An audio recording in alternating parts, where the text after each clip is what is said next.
Bonjour à tous, je suis ravie de vous accueillir pour découvrir la symbolique, la signification de cette carte numéro 8, la carte du cercueil. La carte qui fait un petit peu toujours peur, que je compare souvent à la carte de la mort, hein, du tarot évidemment.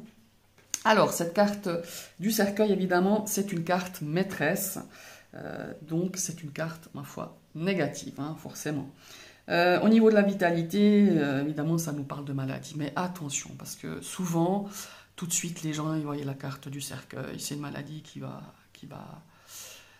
nous faire mourir, ou je ne sais quoi. Ça peut très bien nous dire, voilà, qu'on a besoin de repos, qu'on peut avoir voilà, une petite grippe, ou quelque chose qui, effectivement, qui a atteint notre santé. Mais ça peut être des choses tout à fait anodines. Hein. N'associez surtout pas cette carte du cercueil comme une carte de la mort ou de maladie qui va entraîner une mort.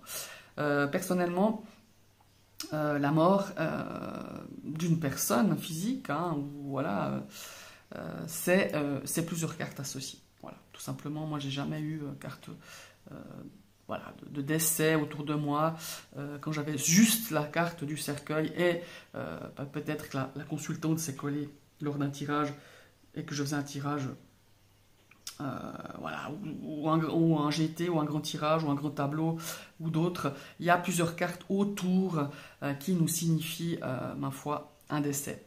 Moi, souvent, je ne les vois pas, donc voilà, je ne fais pas des cartes, je fais pas des tirages sur, pour savoir si cette personne ou un de mes proches mourira parce qu'il est malade ou je ne sais quoi. Hein. Moi, c'est pas vraiment mon trip, mais voilà. N'associez pas toujours cette carte à la mort. Elle a d'autres significations, telles que déjà, je vais vous donner les mots-clés. Évidemment, ça nous parle de maladie, mais encore une fois, ça peut parler de petites maladies. La fin d'un cycle, un deuil, une transformation. Ça nous parle de douleur, hein, forcément, de tristesse, d'abandon, d'immobilisme aussi. Ça nous parle aussi de faire un break. Moi, très souvent, que ça soit un petit peu...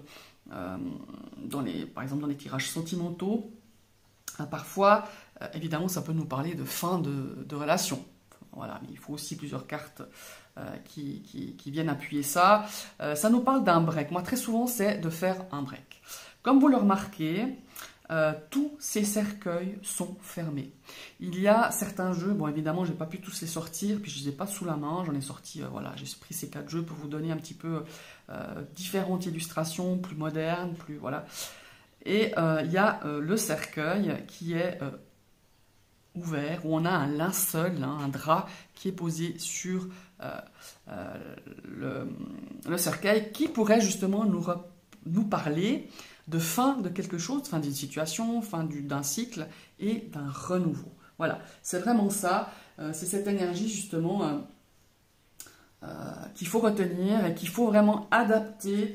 Voilà, au niveau de la polarité, elle est négative certes, elle peut, par exemple, si on a des cartes positives qui suivent le cercueil, eh ben, elles vont indiquer justement, de façon générale, la fin de quelque chose de douloureux, et ça va un petit peu, comment est-ce qu'il faut dire, ben, ça va dire qu'on arrive au bout et qu'on va sur quelque chose de différent ou de quelque chose de nouveau. Vous voyez, c'est quand même très important, mais dans toutes les cartes, hein, mais d'autant plus avec ces cartes négatives qui font souvent très peur, d'analyser toutes les cartes qui entourent ce cercueil dans un tirage, lors d'un tirage. Voilà, c'est vraiment, j'apporte vraiment votre attention sur ça. Maintenant, la personnalité, forcément, c'est quelqu'un qui est souvent très triste, qui porte tous les malheurs du monde sur ses épaules, hein, ça c'est clair. C'est quelqu'un quand même qui est assez négatif. Hein, voilà, on va pas se mentir, c'est quelqu'un qui va avoir toujours le verre vide. C'est quelqu'un bon après, si c'est quelqu'un qui traverse un deuil, forcément, elle va pas péter la joie, hein, on est bien clair. Mais c'est quand même un tempérament qui peint facilement le diable sur la muraille, qui voit les choses de façon négative. Après, ça peut être un moment passager, hein, pour cette personne. Ça peut être, voilà, ça peut être une période. Voilà, c'est vraiment cette notion-là. Mais on n'oublie pas aussi que c'est une période qui peut s'achever. C'est une période douloureuse qui peut arriver à son terme et qui va se transformer en quelque chose de beaucoup plus paisible. Hein. Ça, il faut vraiment pas l'oublier.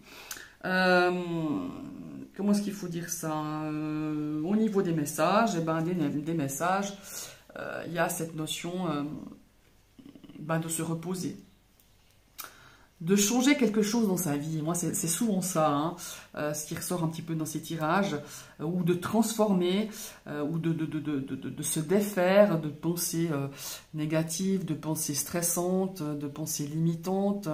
Vous voyez, c'est un petit peu ça, je trouve que... En tout cas, moi, ce que je remarque dans mes tirages, dans mes retours personnels, hein, je parle, et de laisser un petit peu les choses derrière soi. Voilà, quand on arrive au terme d'un cycle, c'est de laisser tout ça derrière soi et de se tourner plutôt vers la nouveauté, vers le renouveau, vers de nouveaux départs, vers l'avenir, tout simplement. Voilà, il y a vraiment ce côté-là.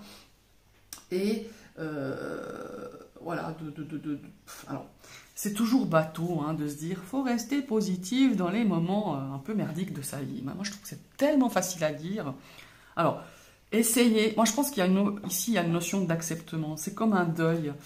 Quand malheureusement on perd quelqu'un, il y a ce moment où il faut...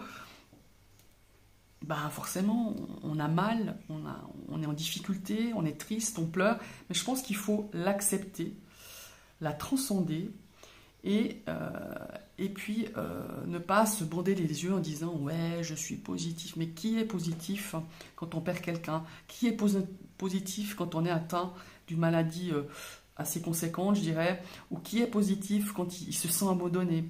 Quand on arrive peut-être à une rupture sentimentale, ou une rupture émotionnelle, relationnelle, peu importe, ou professionnelle, hein, tout simplement. Ça peut nous parler aussi ici de licenciement, mais ça pourrait aussi nous...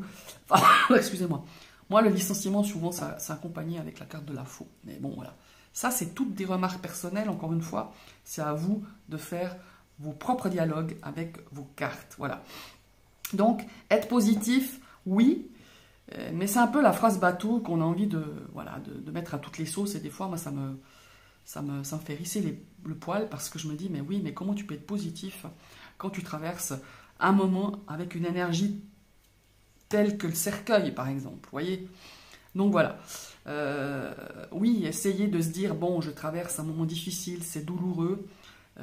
Encore une fois, quand on fait un deuil, il y a plusieurs étapes pour arriver justement à relever le menton et regarder l'avenir avec beaucoup plus de sérénité. Voilà, c'est ça pour moi que j'avais envie de vous transmettre au travers cette carte du cercueil. Je vous remercie d'avoir suivi cette vidéo. N'hésitez pas à liker, à partager, à commenter.